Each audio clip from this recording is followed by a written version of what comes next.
I knew we weren't going to keep that good weather for too long. It never does. Of course, all that sunshine has created a bit of an imbalance in the weather system here.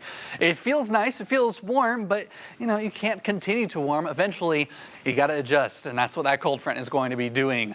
Looking at 68 degrees this evening, we're staying pretty mild overnight tonight, and that's going to help us set up for a pretty warm day tomorrow. We're starting to see clouds moving in across the mid and upper levels of the atmosphere, and that's going to filter some of the moonlight out there. A full moon tonight and a blood moon, a full total lunar eclipse is coming up for us. Unfortunately, some of these clouds are going to make it tough to see. If you go out about every half hour from now, you'll start to see it around 11 o'clock. It'll start to progress, and we'll start to see the full red moon around 1:30 tonight. Head out around then. That low is right now across parts of the Great Basin, moving into the Midwest. It's going to phase with these clouds, that jet stream, and it's going to lead to some instability and some shear within the atmosphere. That storm energy is going to come together tomorrow night and bring us the chance for some pretty widespread severe thunderstorms if they start. If they don't start, then it might be delayed until Saturday before we see any of the more widespread severe threats. As we head through Saturday, we've got another push of energy from the south, and a pretty significant event is likely to happen across Mississippi and Alabama. Let's just focus here on Friday.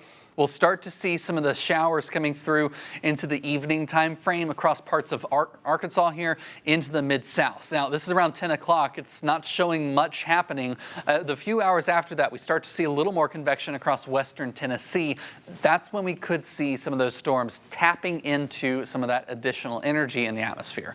The thing is, if they don't start, which some models show nothing happening, we'll just prolong that instability into our Saturday. And this model does bring some pretty intense thunderstorms. This is the most latest run compared to what we saw on CW30 at 9. Now we've got a line of thunderstorms right along the I-55 corridor, moving through around the 3 o'clock time frame, and that continues to push into middle Tennessee and northeastern Mississippi. Now, this event could bring several threats: tornadoes, high winds, even hail across the area.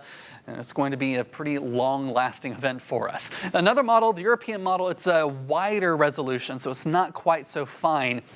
It still brings storms around that 3 o'clock time frame, and then also another round as we head through parts of Saturday. That second round is a little more towards the southeast and east from our area. Here's a breakdown on the threats. Of course, we've got that level 3 to level 4 threat around the area. The tornado potential has the hatched risk, the significant tornado, EF2 or stronger with long track storms is possible. The hail threat is also significant, upwards of 2-inch diameter, as well as a significant wind threat, likely over 75-mile-per-hour wind gusts. Then as we go into Saturday, the moderate threat is off towards our southeast, but we still have levels 1 through 3 across our area. Tonight, in the meantime, dropping back to around 63 degrees with those clouds around the area. 81 is the high tomorrow. It's likely to be our first 80-degree day of the year. Then we'll cool things down with that front. Of course, a weather alert impact day there on Saturday and also Friday night. Then we'll start to warm things back up next week.